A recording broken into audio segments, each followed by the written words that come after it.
Let's go.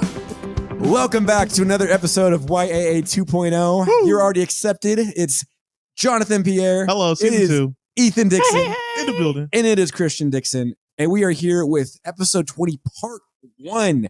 Part 1 of 2 parts for episode 20. Folks, we've got a special series of episodes lined up for you. So don't forget to smash that like button. I feel like a YouTuber right now. We do most of our work on Spotify and Apple. So exactly. Right? This YouTube game. Shout out to our YouTube audience, though. Yeah. Pairs. 2 of you. Yeah, I think one of them was me too. So, so today we're looking at season 2, episode 13, right? Yeah. To episode 13. Celebrity Pharmacology. So in this episode, Annie, the former drug addict, ironically enough, is producing an anti-drug play that the Greendale 7 are putting on for middle school kids. And the idea is that they're going to act out, some scenes and teach everybody the important lesson of not drugs.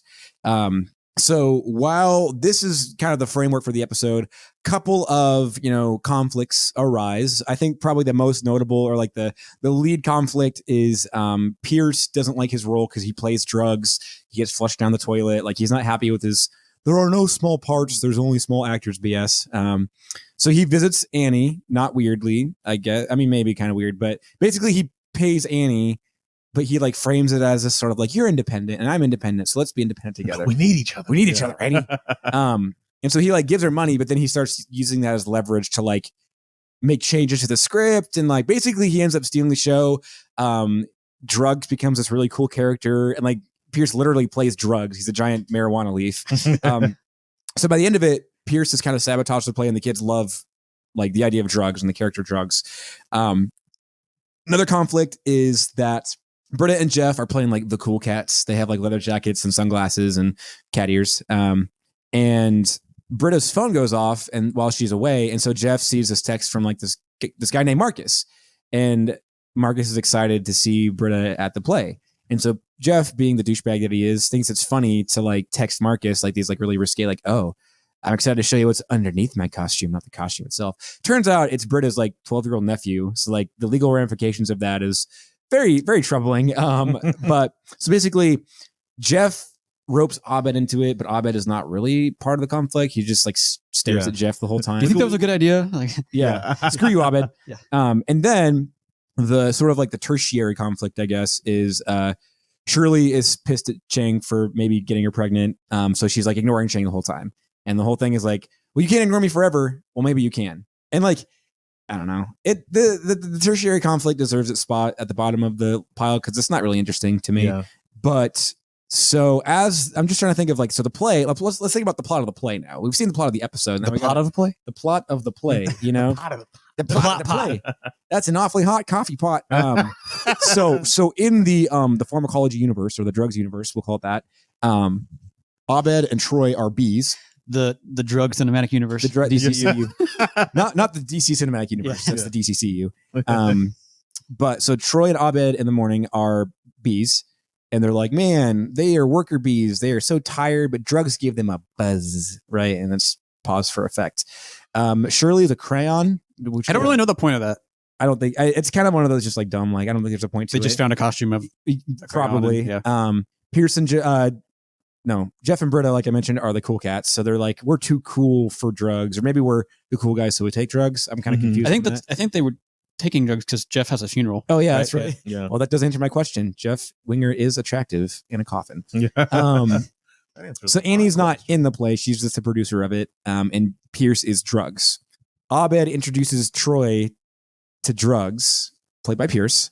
Initially, Pierce didn't say anything, but he convinced Annie to add the line of "Don't call me, honey." Yeah, which is not a funny line, but I think it's kind of the point. Oh my gosh. It sounds like it would belong in an anti-drug play for middle schoolers, but yeah.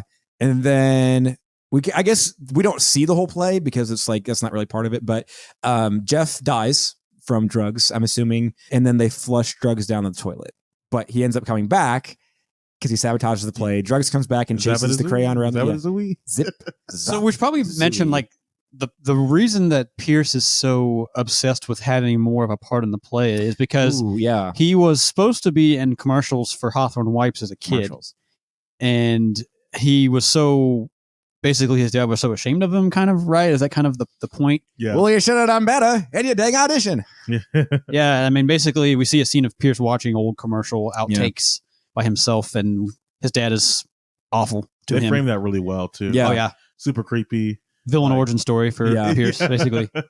Yeah. 50 years too late. See, like Marvel did it with Killmonger, Community did it with Pierce. Like you feel for him. What to say? Black Panther was unoriginal. Yeah. So I mean, is there anything else we're missing? I guess really. Chang gets to show to save the show. So that's a good way to finish the episode. Plot, So Chang is crazy, right? That's why. So Shirley's not talking to him the entire episode because she thinks that she's carrying his baby. But basically, finally, like midway through the episode, the dean is mad at Pierce for getting the kids to chant like they love drugs, and so the fire control, the damage control, is that they have to figure out a way to get the kids to hate drugs. So Pierce kind of like storms off the set, and Chang is like, "Did somebody say crazy person?" And they're like, "No." It's like, "Well, I heard it." And so he goes out and basically does like a 180. It is like being Chang, and the middle schoolers are like, "You're not drugs." He's like, "Oh, but I am." He's gonna kill your mom, or no, kill your dog and eat your mom's face and wear your little brother's skin like pajamas. Yeah. And then he's like, "And there's nothing you can do about it." And the kids are like, "Let's kill him." He's like, "I'll bring it on, you little creeps." And they just like start beating him up. Which I love. I love the sound effects. Yeah. And just something about it. And so that kind of resolves all the plots, except for Jeff kind of goes and talks to Marcus and tells him, "Hey, it was me who was texting you, not Britta, so don't." And also, okay, I want to also add that Marcus sends a picture of his drunk to his aunt, which Jeff sees. And that's problematic for a lot of reasons. But they both agree, like, "Oh, I'm not gonna say anything as long as you do something for me. There's a price for it." And basically you find out that Jeff stole Britta's bra and gave it to Marcus. So like there's a lot wrong with that, and it's all played off for jokes, and I think it's better to just kind of forget about it. But yeah. So it was an episode, definitely one of the episodes of all time for Community. Did you guys have any A+, anything, any redeeming qualities, any things that you liked about the episode? I mean, the only line that really made me laugh a little bit was when Pierce goes into Annie's apartment for the first time, and she asks him, "Pierce, what are you doing here?" He's like, "Let me answer your question with two of my own. Why are you living in an apartment above Dildopolis? And when did they open a second location?" This is funny because Annie lives above a sex toy store. What does she call it? A adult marital aid store. Marital aid store. But I feel like if you're going to one of those stores that you're not married, I've always gotten the impression that it's more, okay. Anyway, more like a one-night stand store. Yeah, or more of like a lack of marital aid. Yeah, or like a single person store. Yeah, trying to cheat on my wife's store. Yeah, right. No, not even that. Just like I don't have anybody to marry me store. So like, yeah. Yeah, that is one of the one of the things that exists. You got any A+ scenes, Christian? Did you, Jonathan? Do you have anything that you liked about the episode? Not really. I'm trying to think. I thought like the kind of like that first scene of like where Pierce is following Annie back to her place, and they kind of have that heart to heart. Yeah. And the fact that he thinks that Annie's landlord is a rapist. Oh yeah. If he wanted to rape you, which is awful, but. Yeah, I was like, "There's a rapist out there." He's like locking the door behind him. There's a rapist out there. That's my landlord. Pierce. She says that a lot. Yeah. Pierce, you guys, I'm sorry. Very, very Alison Brie voice acting. Yes. For sure. You guys suck. What'd you say? I don't know. All I heard was suck. Yeah. Let's see. I guess maybe I'll bring this up later in Martin Red, but like, I'm gonna actually say go for it. Well, I was gonna say like keep your train of thought because like they tried to almost kind of play this whole like dynamic of before like the money part was revealed that like Pierce and Annie were having some sort of like inappropriate relationship, and stuff like that. I mean, am I crazy? Well, because he says, "Do I need to remind you that I was at your house last night with money for?" He says something weird about like, and the group is supposed to assume that Yeah. appropriate. Just the way Pierce says it. Yeah. See, I thought I remembered, and maybe this is in a later episode or something, but I thought I remembered like after they hug that Pierce tried to kiss her. And like later says, Pierce. I think that was in an earlier episode. I think we've already seen that. Maybe. And I can't remember which episode it was. I don't and maybe it's just because I had already seen the episode, so I knew about it, but I think for me, I'm trying to remember back the first time I watched it, like I could tell that Pierce was upset with his part, and so that's what he was following Annie for. But yeah, that is kind of weird. I don't know. I don't like that. We talk about how Jeff and Annie is weird. Britta, Pierce, and Annie's even worse. Yeah. And then Pierce going, like after the kids are chanting, like, we want drugs. He like leaves the stage like, screw you, father. They love me. I'm a god. No, screw you, Nigel. I'll screw you, Nigel. Yeah. I thought that was great. That's pretty much all I got for. But the heart to heart was really, I mean, Pierce is a skis bag, so like obviously he's using that manipulatively, but really he's saying that like Annie's independent, but she's gotten cut off from her parents, and so she's like living. That's why she's living above Dildopolis, is because like that's the only place she can afford. So Pierce is going to give her some money as like, this is just a gift coming down from the heavens into your hands, you know. But then he uses that as like, here's your pen back. I must have kept it while I was, writing you a check for a lot of money, that sort of thing. Okay. Do you think that like, which I'm trying to imagine being in that situation, being in Annie's shoes, but like where you would actually take the money? Well, not just take the money, but then let that like manipulate so much and like turn my script around and like. See, I was thinking the same thing because she compromises a lot. At first it's just like maybe she can let Pierce say that one line that he wants to do, but it just like kind of progresses. And so I was thinking about that. I think Pierce actually does say a line, and maybe I'm imagining it, but basically like, you're willing to let somebody compromise your values to give you money, but you're not willing to let them like take the scene over or something kind of like that. Yeah. Okay. I want to say that there is a scene like after Pierce leaves the stage, like basically the group finds out that he paid her to like let him do stuff more, and then get mad at her because they're like, the whole reason that we did this stupid play is because you had values and you had morals, and then she has to apologize to them. Like, I don't really think that she has anything to apologize for. Like, I think that it's one of those things of if she would have explained the situation, like, like you guys, like Pierce came to my apartment. First of all, that is weird again, but like gave me a gift. Like he said it was a gift. Like, you can't change a gift, right? Like if I bought you guys pizza and then later on I was like, all right, now you guys have to clean my entire apartment or clean my litter box out. Like then it's not like a gift. Your litter box? Yeah. What? Your litter box? Oh, Yeah. my cat's litter box. Yeah, guys, I haven't cleaned it up for a week and it's mad dumpy in there. That's what that smell is. Yeah. But yeah, I don't think that Annie was in the wrong for like at least letting Pierce say a couple lines. Mm-hmm. But I think that it just like the situation got away from her. Yeah. Because then it's like that slippery slope of, well, if you stop the line here, like, why did you let them do it before? Or why wouldn't you let them do it? Yeah. So, yeah, I mean, this episode was kind of mid. It wasn't bad. It was definitely not a Professor Slater episode. That's her name, right? Slater? Yeah. I've removed her from my mind because she doesn't exist in this show anymore. But there are still some funny like interactions.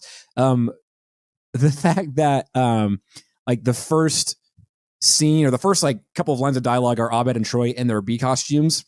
And Troy is like, I don't know, my heart's not in it. Like, I had a lot more confidence when my costume was on the other way because it's like the stinger, is in the front. And then the dean comes in a bee costume, and he's like, would you like to be a part of the program? And he's like, well, obviously, by my costume, I'd love to, but by my costume, I have other plans. So I'm off to the airport. Yeah, the Hampton. Yes, the airport Ramada.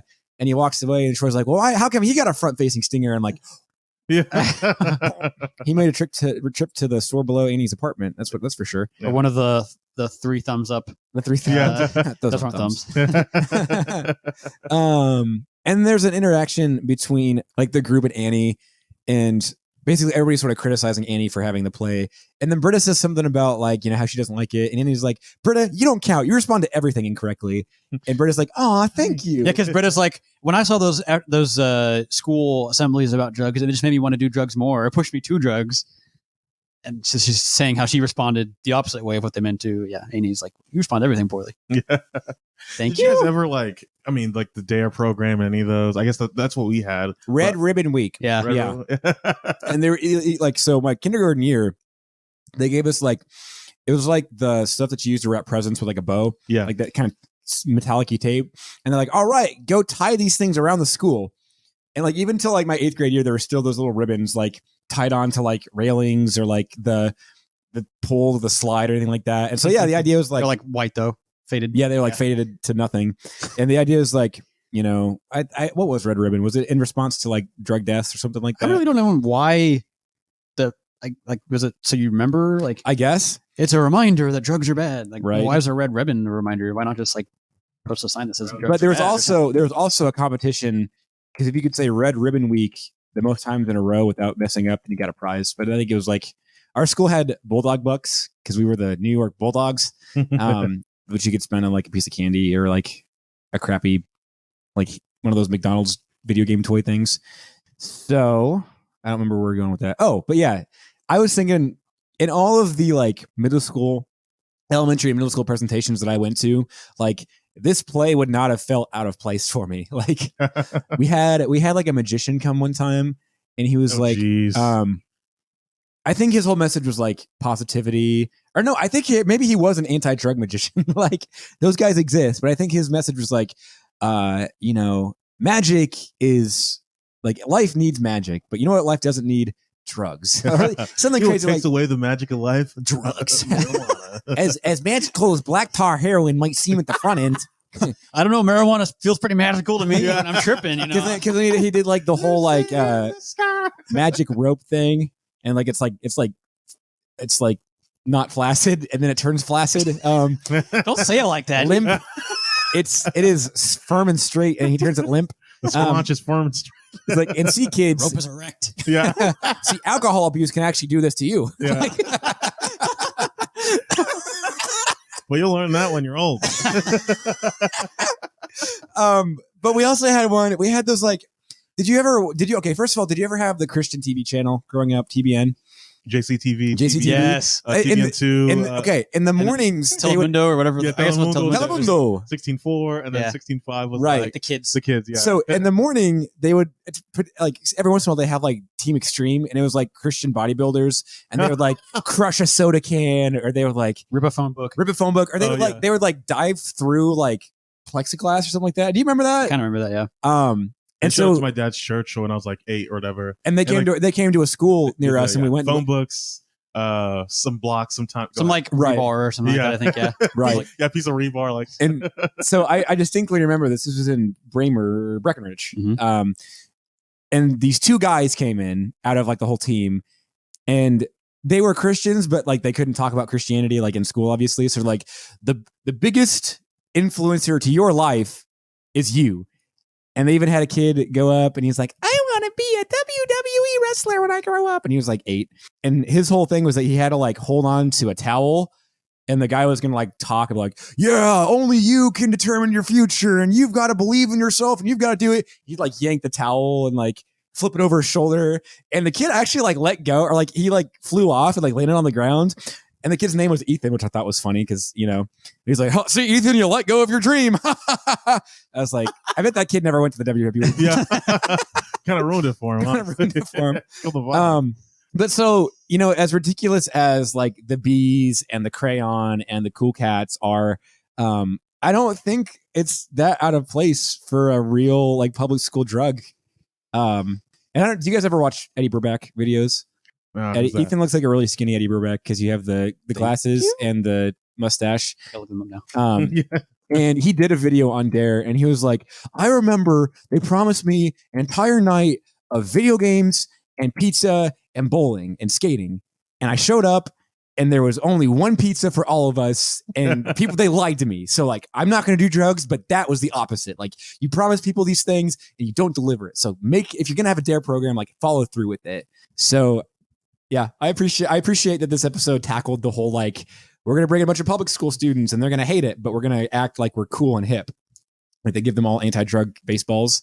So the next time you think about doing drugs, think about baseball instead. Because baseball's never had drugs in it. Yeah, exactly, right?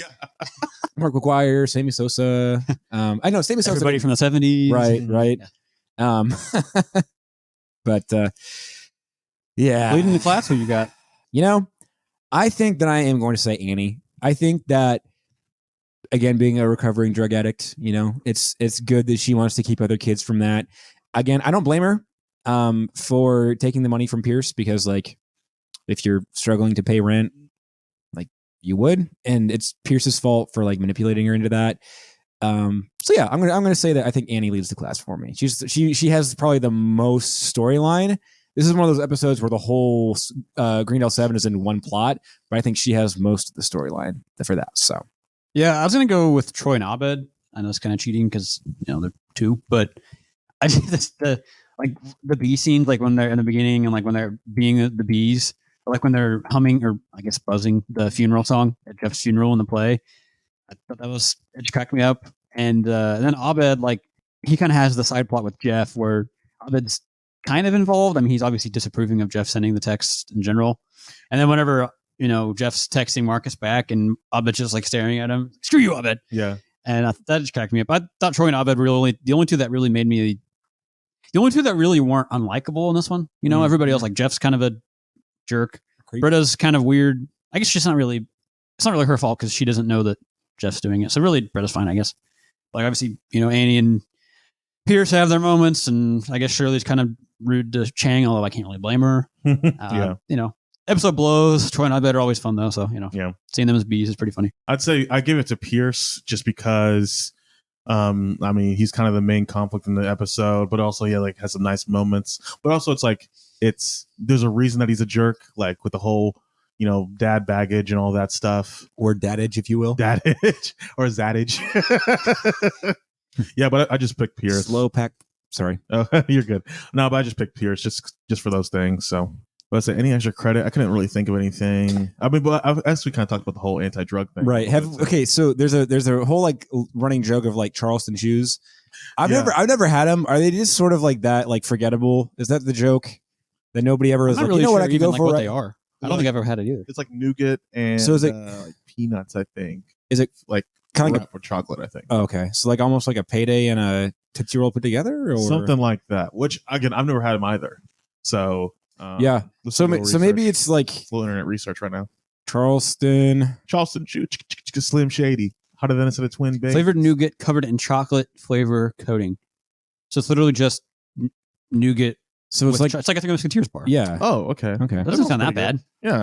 But I think it's kind of like an old fashioned candy. Yeah, That's kind of like the point. Like, old people like it, I guess. And I guess that's kind of the joke, is like, it's just forgettable. Like, nobody's ever like, you know what I could go for right now? A Charleston Chew. Right?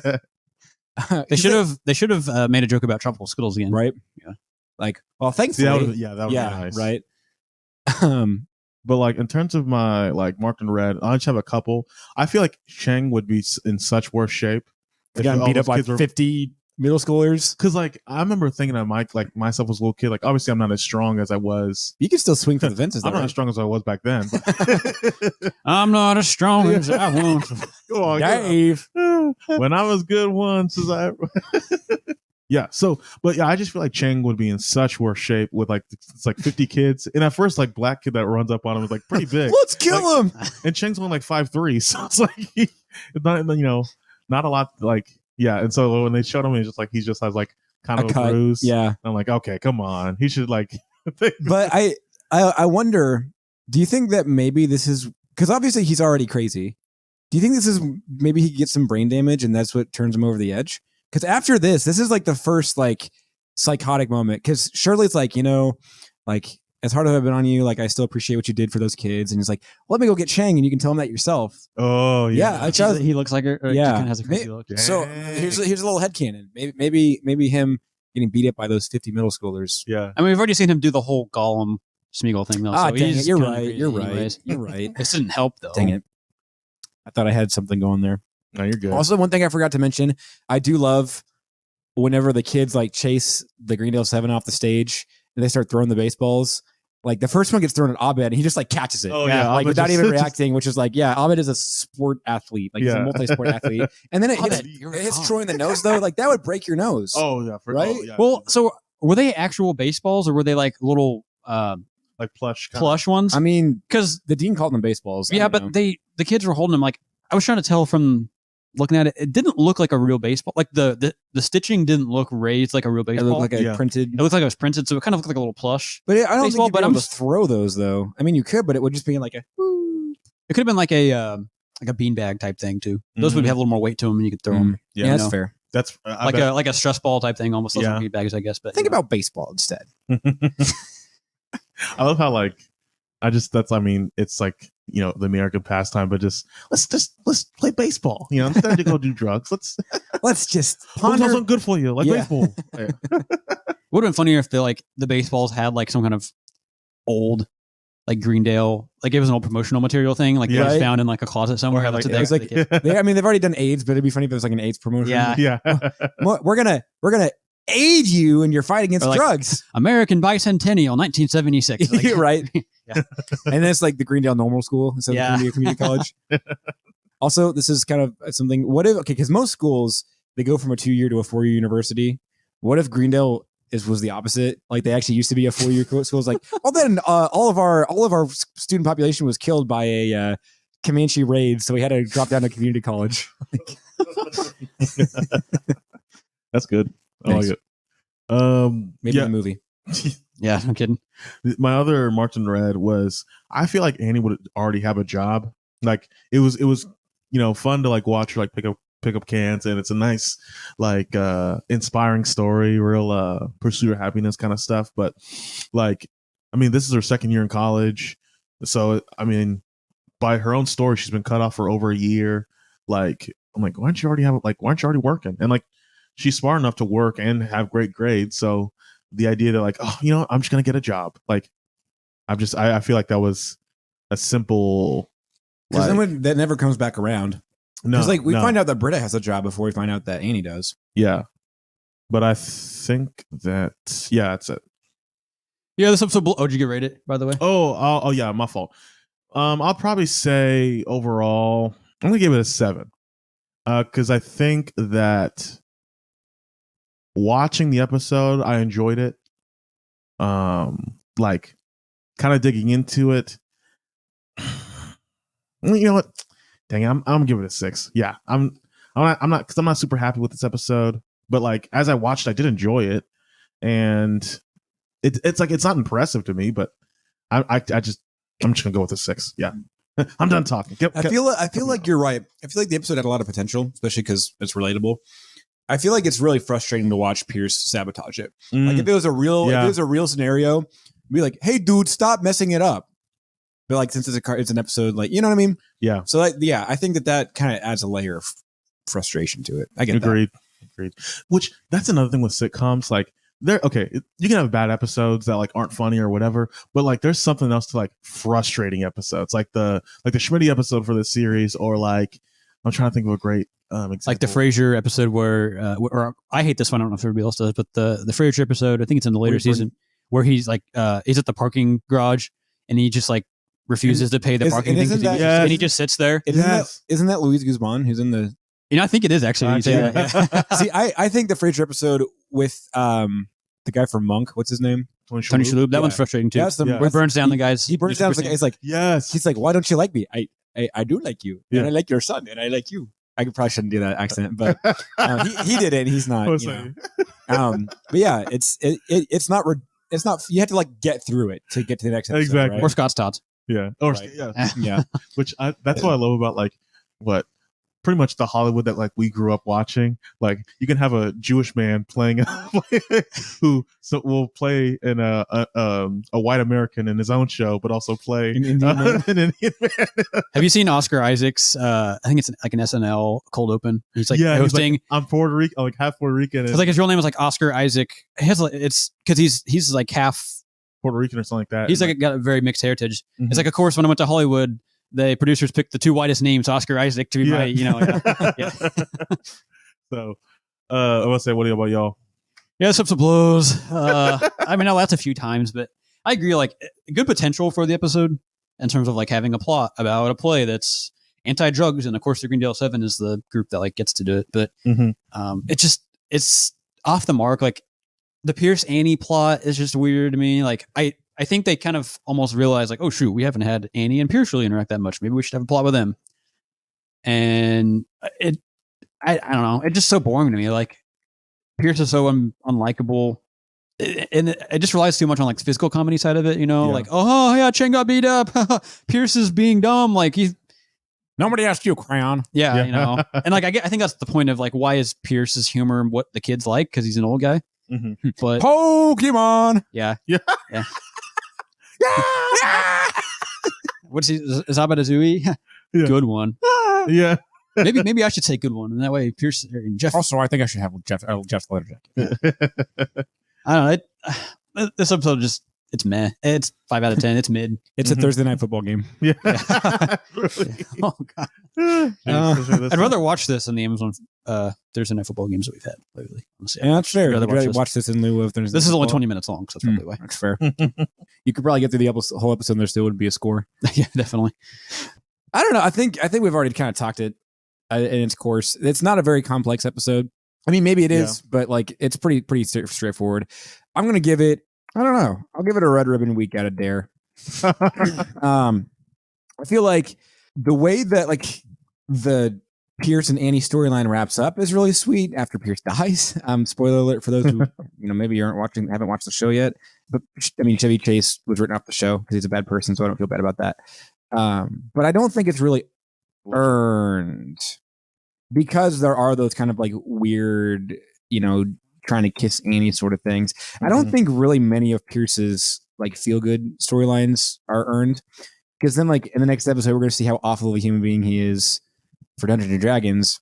So it's sweet that he actually cares about her, but it's still manipulative, so I don't like that. But so folks, you've kind of seen we've all had a pretty this episode sort of shat the bed. That's one of my favorite sayings. But we'll be coming back right at you with episode 20 part 2, Dungeons and Dragons next. So stay tuned for that. Why? Let's go.